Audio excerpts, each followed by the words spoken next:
খতিবুল উম্মাহ আলহাজ হযরত মাওলানা হাফিজুর রহমান সিদ্দিক কুয়াকাটা হুজুর মূল্যবান নসিহত পেশ করছেন। এ পর্যায়ে আপনাদের সামনে মূল্যবান নসিহত পেশ করছেন খতিবুল উম্মাহ আলহাজ হযরত মাওলানা হাফিজুর রহমান সিদ্দিক কুয়াকাটা। হাফিজুর রহমান সিদ্দিক কুয়াকাটা হযরতকে তিনার মূল্যবান নসিহত পেশ করার জন্য বিনীতভাবে অনুরোধ করছি।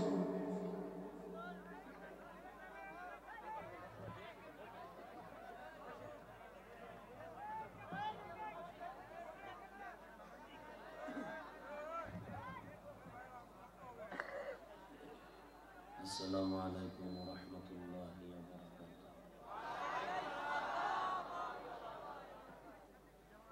আলহামদুলিল্লাহ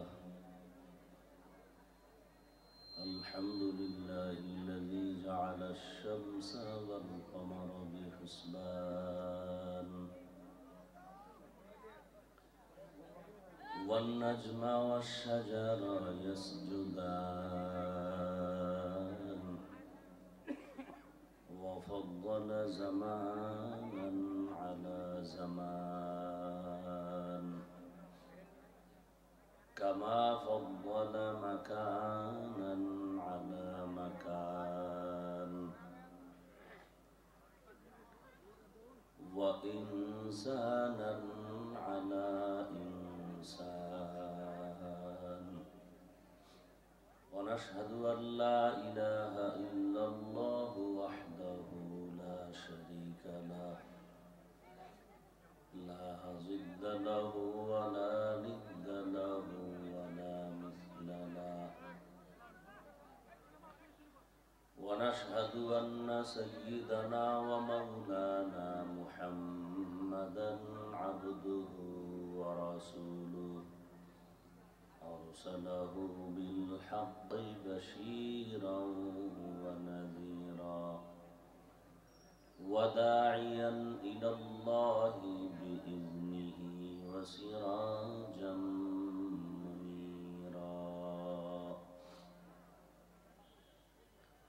اللهم صل على محمد النبي الأمي وعلى آله وسلم تسليما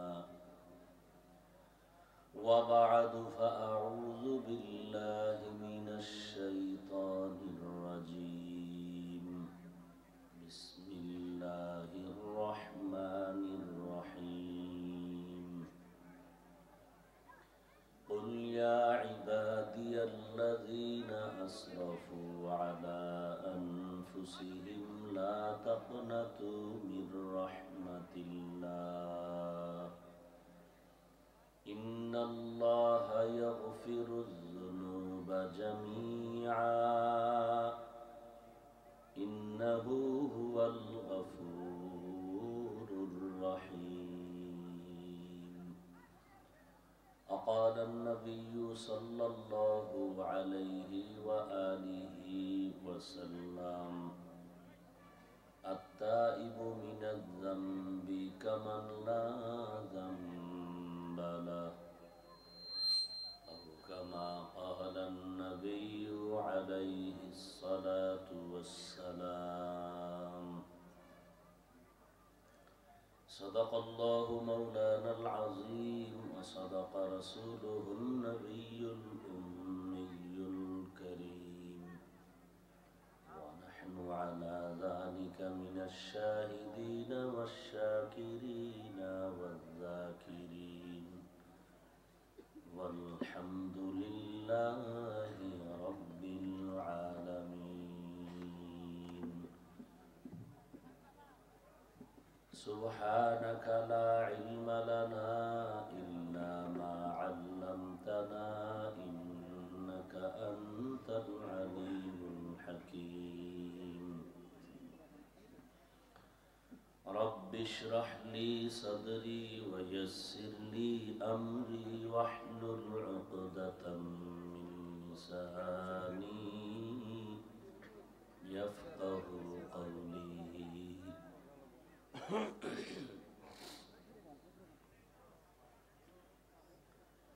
दुर्फशानी ने तेरे कतरों को दरिया कर दिया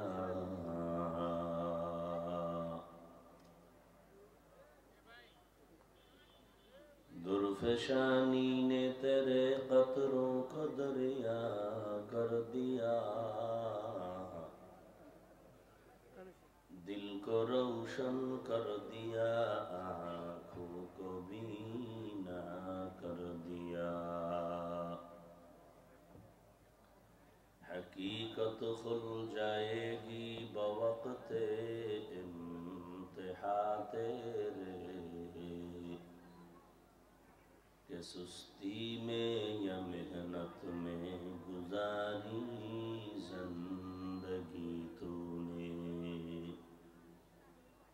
मुहम्मद ने आकर कुफ्र को मिटाया, कुफ्र को मिटाकर सदाकत बताया।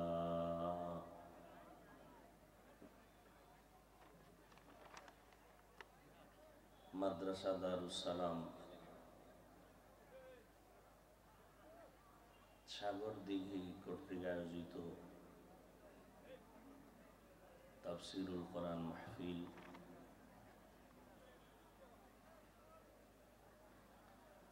17 ডিসেম্বর 2023, সভাপতি আলহাজ মোহাম্মদ ইস্কান্দার হক, প্রধান অতিথি আলহাজ আতাউর রহমান খান এমপি মহোদয়, প্রধান বরেণ্য অতিথি বীর মুক্তিযোদ্ধা অধ্যাপক ডাক্তার মোহাম্মদ কামরুল হাসান খান সহ অন্যান্য অতিথিবৃন্দ, হযরত উলামায়ে কেরাম, অত্র অঞ্চলের বিভিন্ন স্থান থেকে আগত আল্লাহ পাকের আশিকিন, জাকিরিন, শাকিরিন, মুহিব্বিন, মুরব্বিয়ানে আযম, কলিজার টুকরা আমার সমবয়সী যুবক বন্ধুগণ, স্নেহের ছোট ভাই, মাইকের আওয়াজ শ্রবণরতা পর্দার আড়ালে সম্মানিতা মা ও বোনেরা,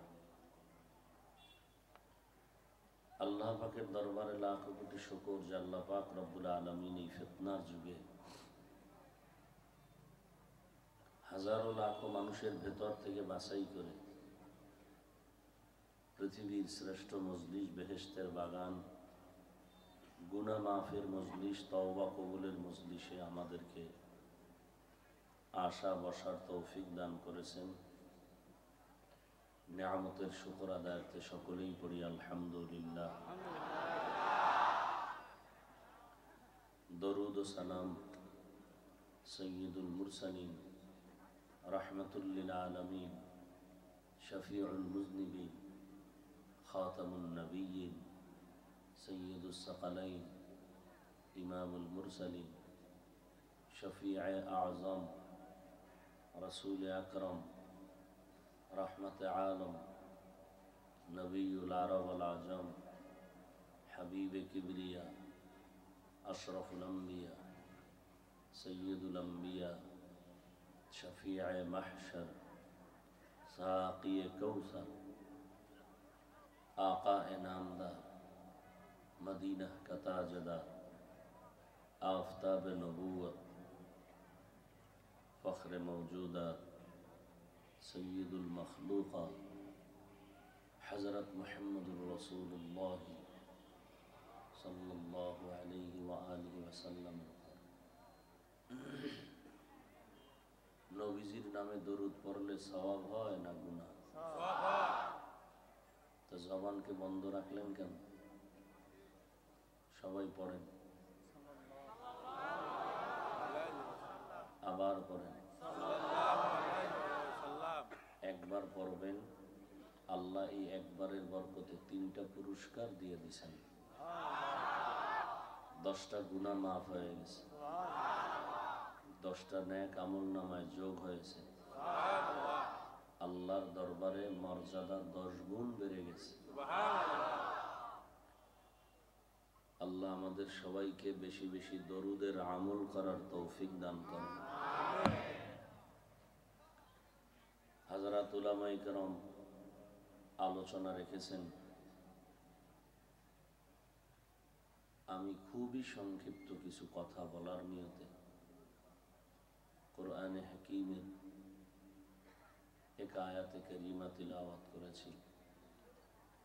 রাসূল আরবি সাল্লাল্লাহু আলাইহি ওয়া আলিহি ওয়াসাল্লামের অসংখ্য অগণিত অমীয় বাণী পবিত্র হাদিস শরীফের মধ্য থেকে একটি হাদিসের অংশ পড়েছে। আয়াত ও হাদিসের আলোকে ইখলাস ও রুহানিয়াতের সমন্বয়ে কিছু কথা আমাকে বলার মতো, আপনাদেরকে শুনবার মতো আল্লাহ পাক তৌফিক দান করেন। قل يا عبادي الذين اسرفوا على انفسهم, হে রাসূল করিম সাল্লাল্লাহু আলাইহি ওয়া আলিহি ওয়াসাল্লাম, উম্মতকে বলে দিন আমার পক্ষ থেকে, মূলত কথা আমি আল্লাহই বলতেছি, হে আল্লাহর প্রিয় বান্দা বান্দিরা, তোমরা যারা গুনাহ করে নিজেদের উপরে জুলুম করেছো, তোমরা আল্লাহর রহমত থেকে, দয়া থেকে কেউ ফিরে যেও না, নিরাশ হয় না। কেন? ইন্নাল্লাহা ইয়াগফিরুয যুনুবা জামিআ, নিশ্চিত আল্লাহ সমস্ত মানুষের সব গুনাহ মাফ করে দিবেন। ইন্নাহু হুয়াল গফুরুর রহিম, নিশ্চয়ই আল্লাহ হলেন চূড়ান্ত ক্ষমাশীল, পরম করুণাময়। নবীজি বলেন, আত-তাইবু মিনাজ যামবি কামান লা যামবা লাহ, গুনাহের থেকে যারা তওবা করে আল্লাহ তাদের এতটা পবিত্র বানায় দেন যে মনে হয় সে কখনো গুনাহই করে নাই। সুবহানাল্লাহ।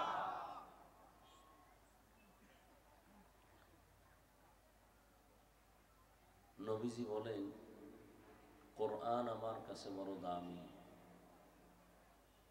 তবে এই আয়াত আমার কাছে আরো বেশি প্রিয়, কারণ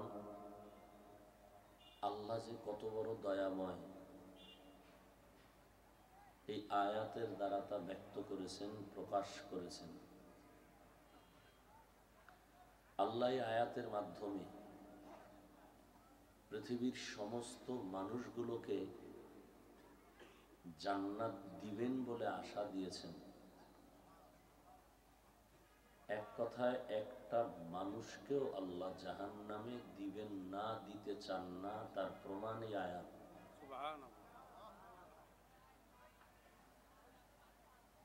সেক্ষেত্রে আল্লাহ একটা শব্দ ব্যবহার করেছেন, সেই শব্দটা হলো আরবিতে, কোরআনের ভাষায় হলো আব্দ, আর বাংলায় বা উর্দুতে আমরা বলি বান্দা।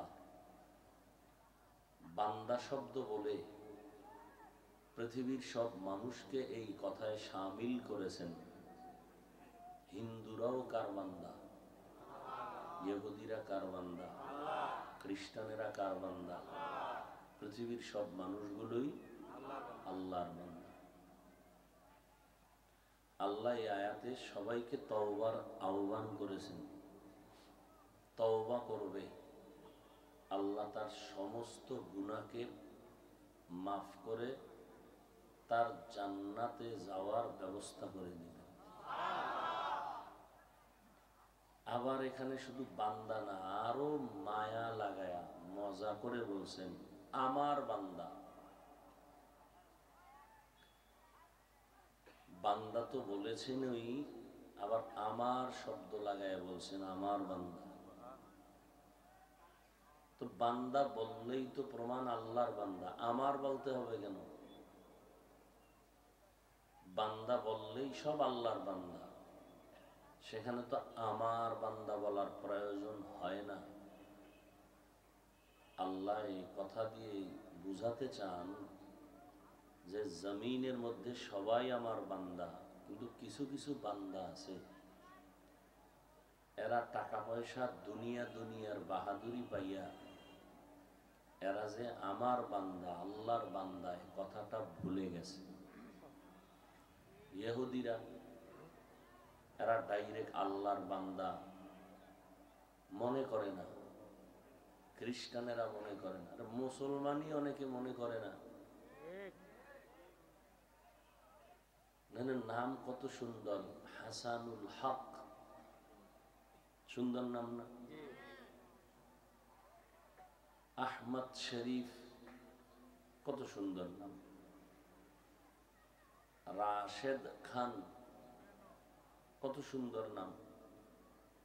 তসলিমা নাসরিন, কত সুন্দর নাম। কিন্তু এই সমস্ত কিছু নামের মানুষগুলো দুনিয়ার সবাইরে আপন করে নিয়েছে, কিন্তু আল্লাহকে আপন করতে পারেনি।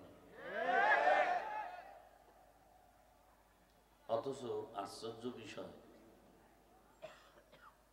জমিন ভোগ করে আল্লাহ, খানা খায় তাও আল্লাহ, বাতাস ভোগ করে কার? বাতাস।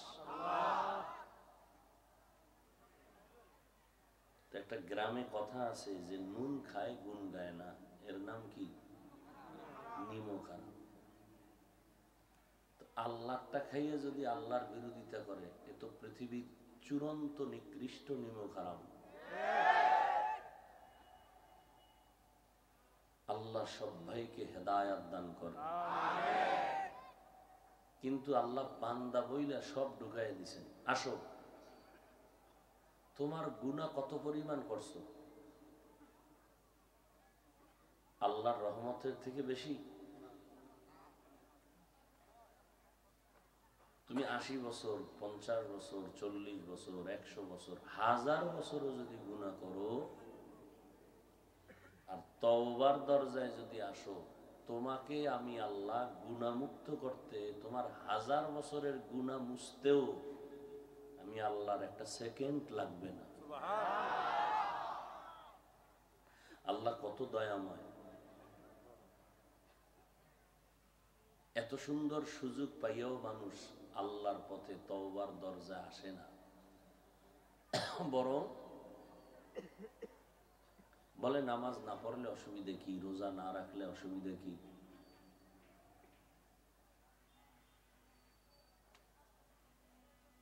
এরা নামাজ রোজা বাদ দিল এবং ইমান তাজা। এই যে এখানে এত মানুষ, আজকে একটা ওয়াজের আওয়াজ পেয়েছেন, সকালেই নিয়ত করছেন ওয়াজে আসবেন, ঠিক না? তো আজকেও যারা ফজর পড়েন নাই, জোহর পড়েন নাই, আসর পড়েন নাই, মাগরিব পড়েন নাই, ইশা পড়েন নাই, নিয়ত করছেন ওয়াজে আসবেন, এইরকম বেনামাজি এই প্যান্ডেলে আছে না নেই? আহা, নিজেও কপাল পুড়ছে, অন্যের কপাল পোড়াবার ফিকির করতেছে।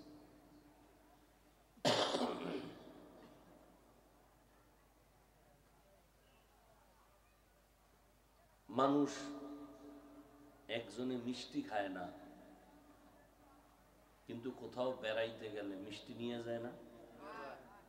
নিজে না খাইলেও নেই, কারণ এটা খায় না নিজের সমস্যার কারণে, কিন্তু প্রিয় জিনিস।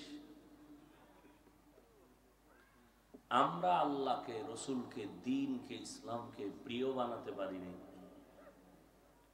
যারা প্রিয় বানাতে পারছেন তাদেরকে যদি বলে, এই যুবক টুপি পরো না কেন, তো তার কাছে যদি রসুলের সুন্নত হিসেবে টুপিটা প্রিয় হয়, সে কি বলবে?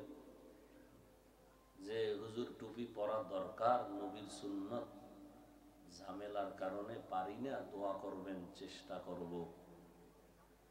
আর গাদ্দার যারা রসুলের সাথে দুশ্মনী, এরা বলবে টুপি না দিলে অসুবিধে কি, ডাইরেক্ট। এরকম বেয়াদব আছে না নাই? এই যুবক দাড়ি রাখো না কেন? যার কাছে রসুলের মায়া আছে, মহব্বত আছে, সে বলবে হুজুর দাড়ি রাখা তো দরকার, রসুলের আদর্শ, চেষ্টা করতেছি, পারতেছি না, দোয়া করবেন, ইনশাআল্লাহ চেষ্টা আরো করব। গাদ্দার গুলো কি বলবে? দাড়ি না রাখলে অসুবিধে কি?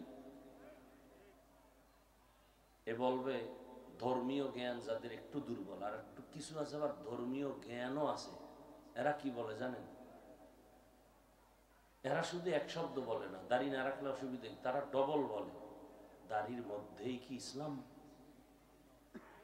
টুপির মধ্যেই কি ইসলাম? পোশাকের মধ্যেই কি ইসলাম? পর্দার ভেতরেই কি ইসলাম? ওইটা হলো এক বেয়াদব, এটা ডবল বেয়াদব। আল্লাহ হেদায়াত দান করুন। এই যে 2 মিনিটে 2-4টা কথা বললাম, কি বুঝছেন? যারা দাড়ি রাখে না এদের গালি দিছি? হ্যাঁ, খুব বুঝবেন। আপনার মধ্যে যে রসুলের আদর্শ ভালো লাগে না, এটার নমুনা পেশ করলাম। যাদের কাছে ভালো লাগে সে দাড়ি না রাখলেও তার দিল দুর্বল, মন দুর্বল, ভাষা ছোলো, দোয়া চায়। আর যার দিল গাদ্দারিতে ভরা, ওর ভাষা খারাপ, মন খারাপ, চাহনি পর্যন্ত খারাপ, চোখের চাহনিটা পর্যন্ত খারাপ।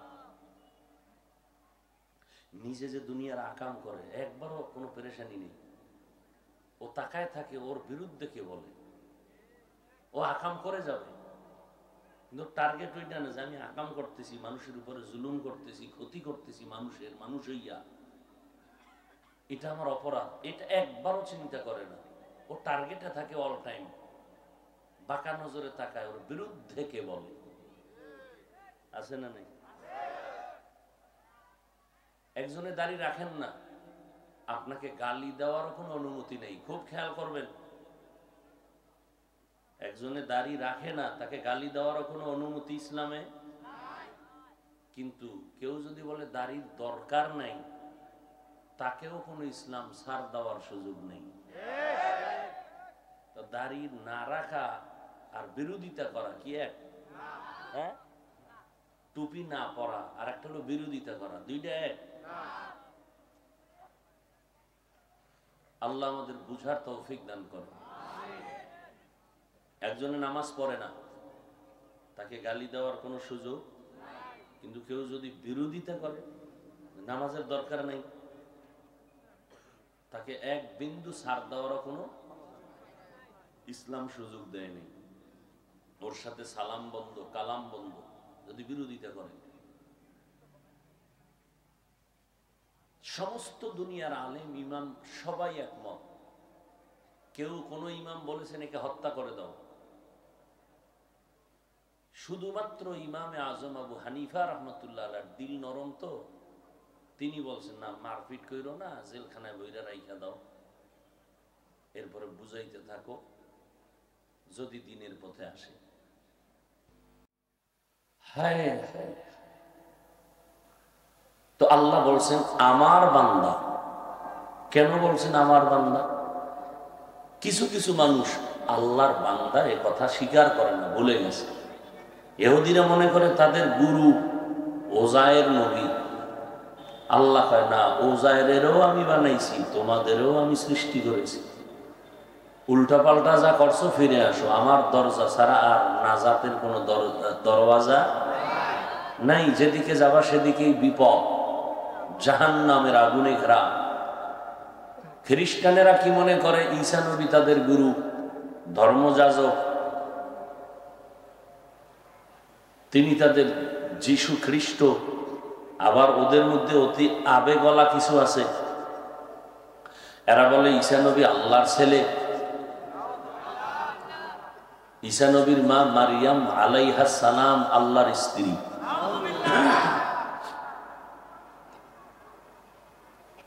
হ্যাঁ, এই যে আল্লাহর স্ত্রী বলল, ঈসা নবীকে আল্লাহর ছেলে বলল, তাদের কাছে কোনো দলিল আছে? শুধু ধারণা, শুধুই ধারণা। আল্লাহ বলেন, এই ঈসাকেও আমি সৃষ্টি করেছি, মারিয়ামকেও আমি সৃষ্টি করেছি, তোমাদেরকেও আমি সৃষ্টি করেছি। আসো, তোমরা আমারই বান্দা, আমি তোমাদের মাবুদ। বৌদ্ধ ধর্মের লোকেরা মনে করে গৌতম বুদ্ধ তাদের গুরু, অথচ গৌতম বুদ্ধের ইতিহাস পাওয়া যায়, গুগলে সার্চ দিয়ে দেখো। তিনি আল্লাহর ধ্যানে বছর যুগ যুগান্তর পাহাড়ে উঠা ধ্যান করত। বিধর্মীদের মধ্যে সাধনা যাকে বলে, বিধর্মীরাও সাধনা করে সৃষ্টিকর্তার সাথে লাইন লাগানোর জন্য। ফেরাউন কিন্তু আল্লাহরে মানত না। ভোর রাত্রে কান্ত, আল্লাহ আমি আখেরাত চাই না, দুনিয়া চাই, তুমি আল্লাহ জানি আমার দুনিয়াটা দরকার, আমি একটু মনে চাই মিশরে খোদা খোদা ভাব নিয়ে থাকবো, তুমি দুনিয়াটা দিয়ে দাও, আখেরাত লাগবে না। ভোর রাত্রে কান্ত ফেরাউন। ফেরাউনে জানতো যে জহুরে কানলে হইব না, ফজরে কানলে হবে না, আসরে কাঁদলে হবে না, মাওলায় আসে প্রথম আসমানে, শেষ নাই। এই জন্য ফেরাউনে ভোর রাইতে কান্ত। তো দুনিয়া পেয়েছে, আখেরাতের কিছুই পায় না। কত বড় পরাশক্তি ছিল ফেরাউনের সেই সময়ের ক্ষমতা, টাকা পয়সা, বাড়ি গাড়ি, সৌন্দর্য, নারী, কোনোটার অভাব ছিল না।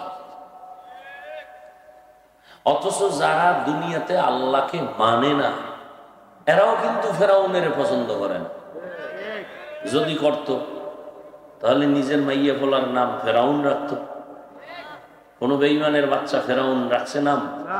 নমরুদ রাখছে? রাখেনি। তো কি কতটা ঘৃণিত এই দুনিয়ায়, লাভ কি? কোরআন শরীফে যদি এই বদমাশের নামটা না থাকতো, জমিনে কেউ জানতোই না যে ফেরাউন নামের একটা হলুমান দুনিয়াতে ছিল। পৃথিবীর কেউ জানত না। আল্লাহ পাক শেষ কথা বলে দিয়েছেন, যত ওয়াজ যত নসিহতের শেষ কথা, তওবা করো, তোমার জিন্দেগীর সব মাপ, তুমি বিনা হিসাবে জান্নাতি। এই জন্য আল্লাহ মায়া কইরা ডাকছেন, আমার বান্দা, তোমরা আর কারো বান্দা না। আসমান বানাইছেন কে? জমিন কে সৃষ্টি করেছেন? সব আল্লাহ। আল্লাহ কখনো বলেন নাই আমার আসমান, আমার জমিন, আমার পাহাড়, আমার চন্দ্র, আমার সূর্য। এমনকি নূরের সৃষ্টি ফেরেশতা অল টাইম আল্লাহর গুণগান তসবিহ পড়ে। গুনাহ করবে দূরের কথা, একটা সেকেন্ডও গুনাহ করার চিন্তাও তাদের আসে না। সর্বাবস্থায় আল্লাহর গুণগান করে নূরের সৃষ্টি ফেরেশতা, কিন্তু আল্লাহ একবারও বলে না ও ফেরেশতারা তোমরা আমার। জিনেরও বলে নাই তোমরা আমার। পাহাড় বানাইছেন বলেন নাই আমার। জমিন সৃষ্টি করেছেন একবারও বলেন নাই আমার। কিন্তু গোটা মাখলুকাতের মধ্যে মানুষের আল্লাহ বলেছেন তোমরা আমার। পাহাড় বানাইয়া কেন বলেন নাই আমার? জমিন আল্লাহ বানাইছেন কিন্তু বলেন নাই কেন আমার?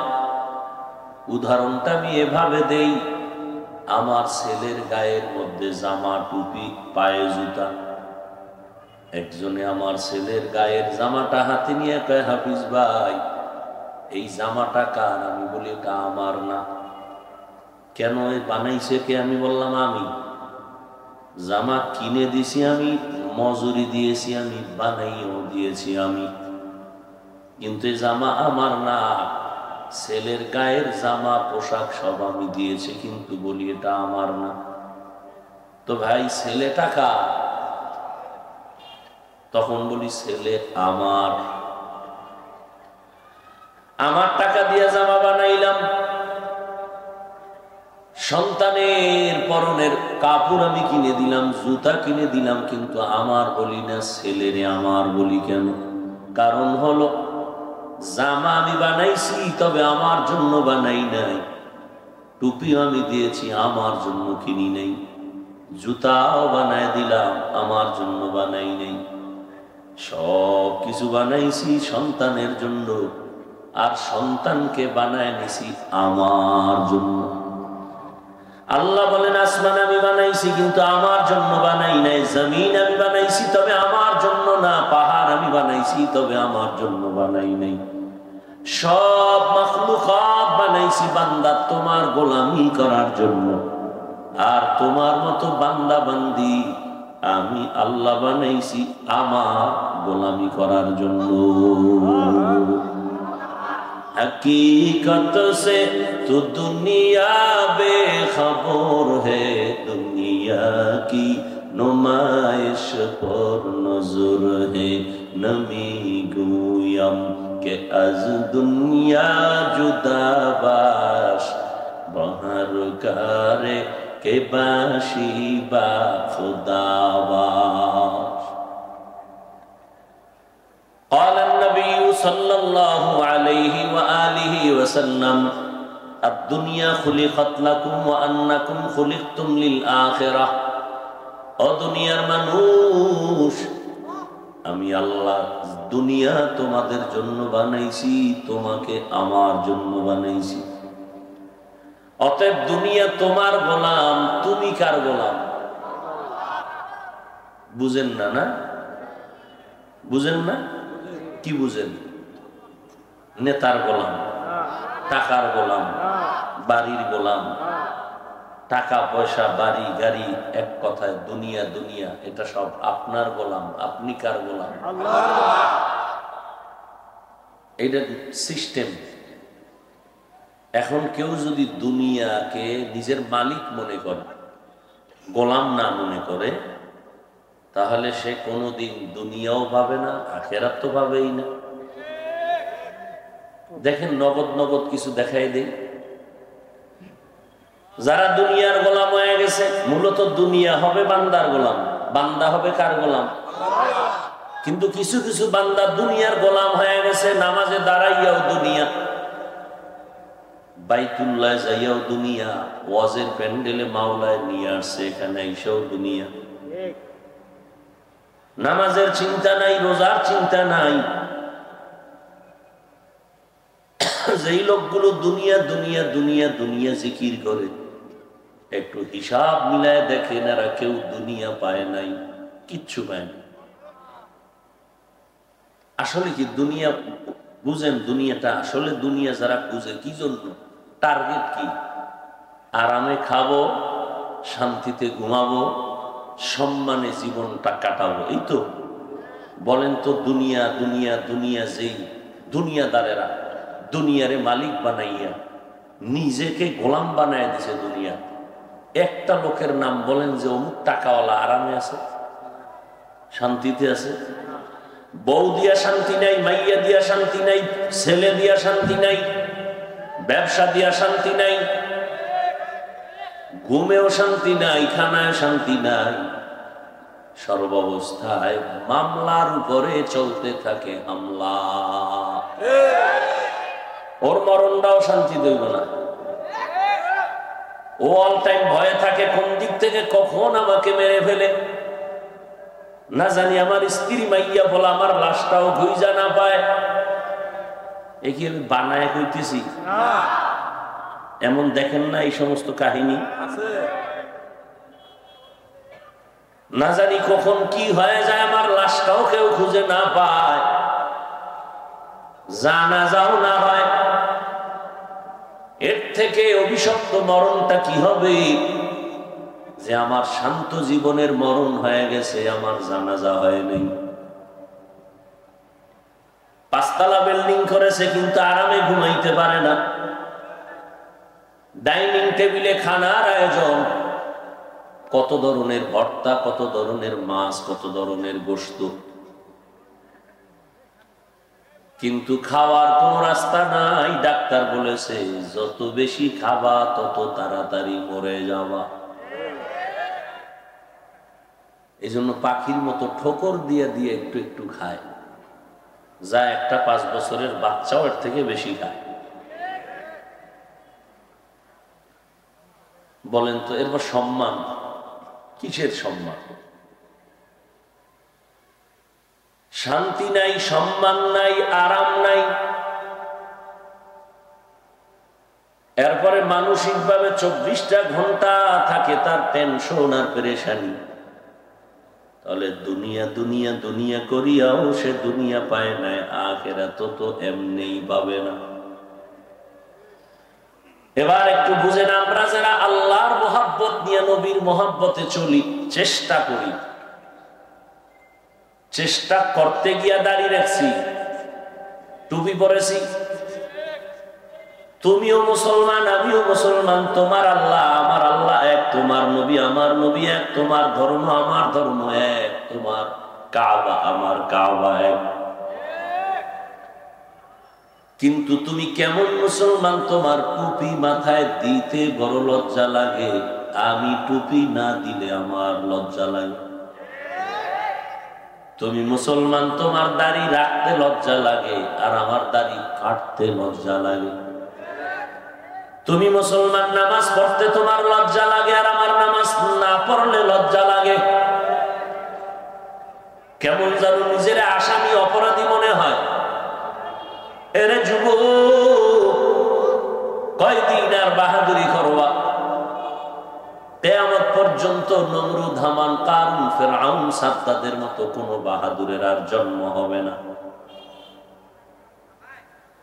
যেই নমরুদ এত বড় বেঈমান, আল্লাহকে মেরে ফেলার জন্য রেডি হয়, আল্লাহরই মেরে ফেলবে।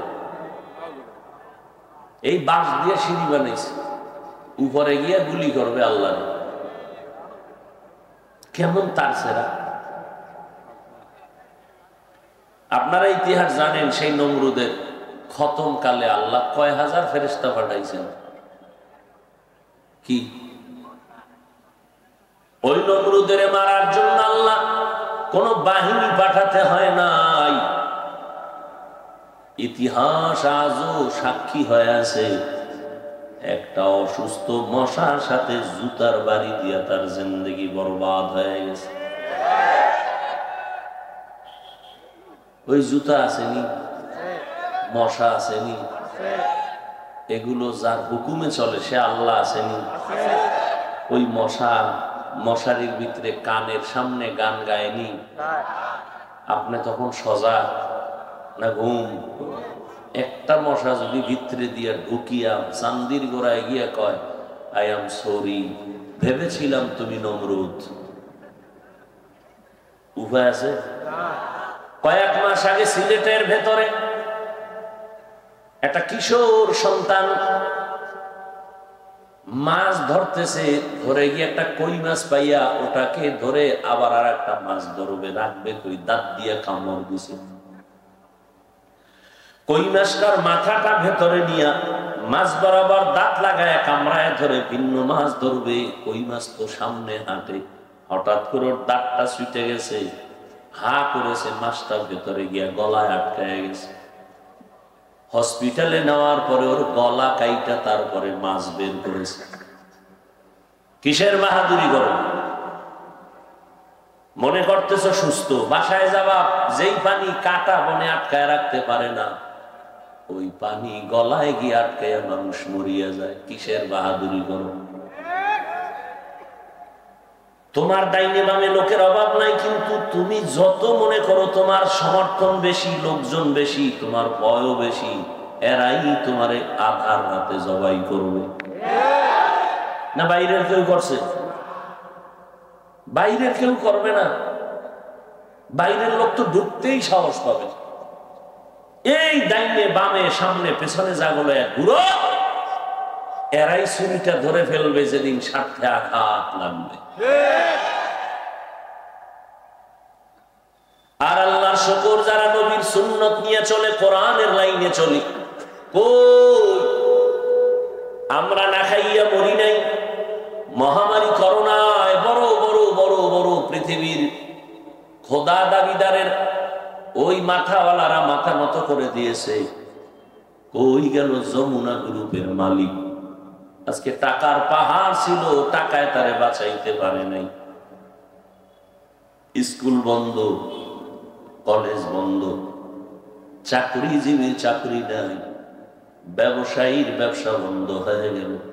কিন্তু নজর করে দেখ রে বাঙালি যুবক, সোনার বাংলায় একটা কোরআনের মাদ্রাসাও বন্ধ হয় নাই। মহামারী করোনায় কত শিক্ষক রিক্সা নিয়ে রাস্তায় নেমে গেছে, করোনায় বাসে না, খাইবে কি? কিন্তু একজন টুপিওয়ালা মাওলানার ইতিহাস নাই যে মানুষের কাছে যাইয়া বলেছে আমারে টাকা দাও, না হয় ছেলে মেয়ে নিয়ে না খায়া মরি। কোন হুজুর বলছে? মসজিদের ইমামের বেতন আর কত? এরপরও কোনো হাউকাউ নাই, পেরেশানি নাই। অথচ টাকা, কোটি কোটি টাকার মালিকেরাও মাথা গরম। স্ত্রীও কথা বলার সাহস পায় না, সন্তানরাও কথা বলার সাহস পায় না।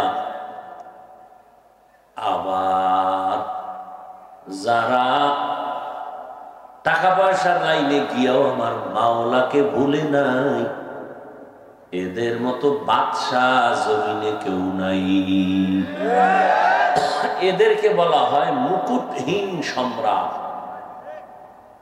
কি সম্রাট? সেদিন এক হাজী সাহেব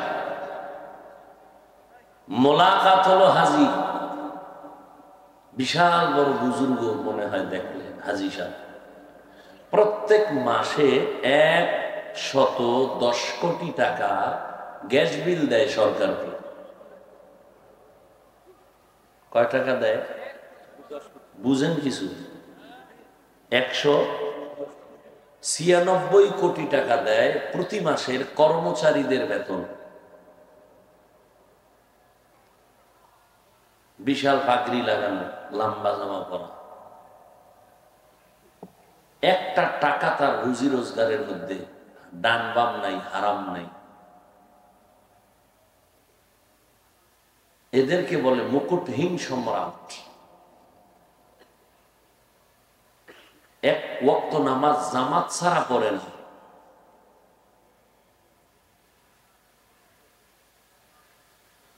আল্লাহ দেখাইতেছেন সবই আমাদের সামনে, আমরা বুঝারও চেষ্টা করি। এই যুবক, জীবনে মাদ্রাসায় পড়ে নাই, তোমার লাইনে যুবক, জেনারেল লাইনে পড়ুয়া, স্কুল কলেজে পড়ে, 5 ওয়াক্ত নামাজ পড়ে, দাড়িও আলা আছে, 1 ওয়াক্ত নামাজও বন্ধ করে না। তোমরাই জবাব দাও, আছে না নাই? জুতার বাড়িটা তোমারে যখন আল্লাহ দিয়া বলবে, এই বেঈমান, তোর পাশের ছেলেটাই তো নামাজ পড়লো, স্কুলে পড়ে, তুই পড়লি না কেন? কি জবাব দিবা? তোমার মতো যুবক র্যাব, আর্মি, পুলিশ, বিডিআর এর চাকরি করে, নামাজ ছাড়ে না, দাড়িও কাটে না। কত এসপি, কত ডিসি, কত ওসি, কত উকিল, কত ব্যারিস্টার, কত শ্রমিক, কত চাকরিজীবী, কত ড্রাইভার গাড়ি চালায়, নামাজ ছাড়ে না। তুমি কেন পারো না রে বাবা? আমগো হুজুরগো লাগবে না, তোমার লাইনে কিন্তু তোমার উদাহরণ সামনে দাঁড়ানো আছে। তুমি কেন পারো না? তোমার উপরে আল্লাহর লানত। মোনাজাত সবাই ধরে, কিন্তু সবার চোখে পানি নাই। কারণটা কি? এটা তো কান্নার প্যান্ডেল, এটা তো হাসি তামাশার প্যান্ডেল না। কান্নার প্যান্ডেলে বর্ষ, কান্না কেন আসে না, হাসি কেন আসে? কান্নার প্যান্ডেলে কান্না করাটাই স্বাভাবিক, হাসি দেওয়াটা অস্বাভাবিক। নাটকের মঞ্চে যাইবা, গানের প্যান্ডেলে যাইবা, হাসার প্যান্ডেল, ওখানে কান্না করাটাও অস্বাভাবিক। অথচ তোমার দিল নরম হয় না। আজকে এত তোমাদের পিছনে মেহনত করে তাবলিগওয়ালারা, পীর সাহেবরা, বক্তারা, জুমার দিন খতিব সাহেবরা, সবাই মিলে যদি আমরা 6 মাস ডেলি 1 ঘন্টা করে, 12 মাস লাগবে না, এই তাবলিগওয়ালা পীর সাহেব আমরা আলেমরা যদি হিন্দুদের মন্দিরে গিয়া মেহনত করতাম, খ্রিস্টানদের এলাকায় গিয়া করতাম, আমার সোনার বাংলার খ্রিস্টান ইহুদিরা সব মদিনাওয়ালার পাগল হয়ে যেত। কিন্তু তোমাকে 12 মাস বুঝাইয়াও লাইনে আনা যায় না। তুমি নামাজ পড়ো ঠিকই, কিন্তু তুমি মায়ের সাথে 24 ঘন্টা জিনার গুনাহ করো, সুদের খাতায় নাম লাগাইয়া। কই লজ্জা? কেউ যদি বলি এই তুই তোর মায়ের সাথে জিনা করো কেন, রক্ত তো গরম হয়ে যায়। কিন্তু 24 ঘন্টার প্রত্যেকটা সেকেন্ডে সেকেন্ডে জিনার গুনাহ লেখা হয়। মায়ের সাথে জিনা এটা সাধারণ ব্যাপার? সি সি সি সি। যারা সুদের সাথে জড়িত এদের আমল নামা এই গুনাহ লেখা। অথচ জেনারেল লাইনে দুনিয়া দুনিয়া করিয়াও যারা চাকরি করে, বহু আল্লাহর বান্দা আছে মরিয়া গেল এক টাকা হারাম খায় না।